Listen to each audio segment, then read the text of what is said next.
কেউ 4 লাখ, কেউ 5 লাখ, যে যার কাছ থেকে যেমন থাবিয়ে নিতে পারেন। বাংলাদেশ উন্নতির দিকে যাবে কিভাবে রে ভাই? আমার একটা প্রশ্ন রয়েছে।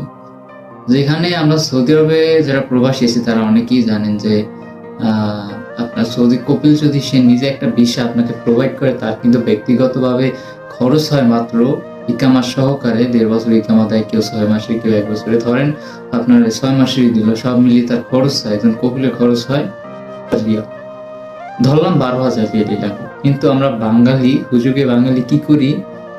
এই সুযোগটাকে নিজেদের ফয়দা লাগানোর জন্য কি করি? কেউ 4 লাখ, কেউ 5 লাখ, যে যার কাছ থেকে যেমন থাবিয়ে নিতে পারেন। অনেক সময় কিন্তু দেখা যায় সৌদি কপিলের যদি ভালো থাকে বলে যে আমার একজন লোক লাগবে, আমি ভিসা তোমাকে ফ্রিতে দিলাম, তুমি একটা লোক নিয়ে আসো। কিন্তু ওই বাঙালি কি করে? সে ভিসাটা বিক্রি করে দেয়। অর্থাৎ আমরা সৌদি আরবে 5-6 লাখ টাকা খরচা করে আসিয়া মনে করেন যে আপনার এটা